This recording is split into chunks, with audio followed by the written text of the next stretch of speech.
that right now there are hundreds and hundreds of thousands of innocent men, women, and children in Gaza who have lost their homes. They've been thrown out of their homes. They have no food, they have no water, they have no fuel. And half of those people are children. And do we really want to deny those people aid from the UN and other agencies to feed the children, to provide water for them? Is that really what we are about? So, of course, there are people now facing hunger. They are facing incredible desperation, and we cannot turn our backs on them. Bernie Sanders se pronuncia ante la guerra de Israel y Hamas y sostiene que no permitirá la entrada de ayuda humanitaria para Gaza. Provocará que la crisis en Palestina empeore. About the barbarous act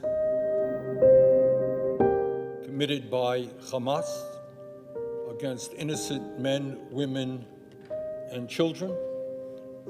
The mowing down by machine guns of young people who are doing nothing more than attending a dance, the murder of babies. This is an horrific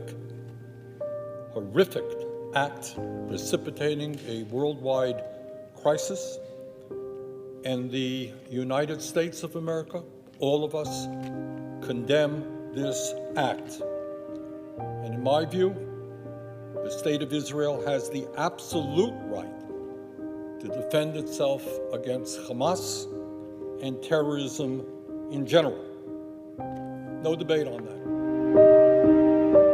But what I ask my colleagues to also consider is that while we fully appreciate the horrific attack by Hamas against innocent people of Israel, I ask you also to understand that right now there are hundreds and hundreds of thousands of innocent men, women, and children in Gaza who have lost their homes. They've been thrown out of their homes.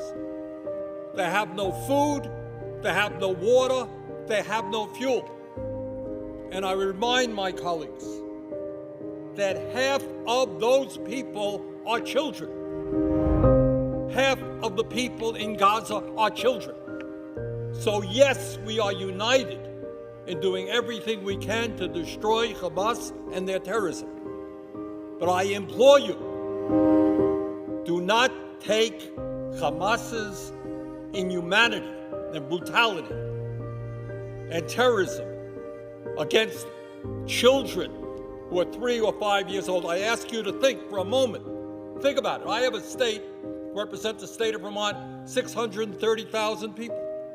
1 million people, most of them are poor. They got nothing to begin with. Before this whole business, Gaza was one of the most desperately poor places in the world. Youth unemployment, 75%. Many of their people dependent on the UN for basic survival. So what I'm asking people to take a look at is to understand what our country is about. And what our country must not be involved in is making the horrific and miserable situation in Gaza even worse. Many of the families, and again, these are people thrown out of their homes. They don't know where they're going. They don't know who will accept them. They don't know if they're ever going back to their homes. And they're poor to begin with.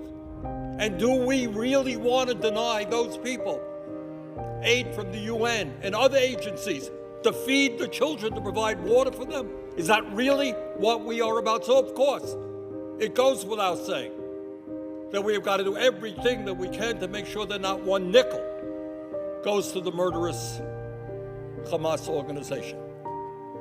But at the same time, we have got to stand with the innocent women and children in Palestine who are suffering today and are facing an almost unprecedented modern humanitarian disaster. There are people now facing hunger. They are facing incredible desperation, and we cannot turn our backs on them.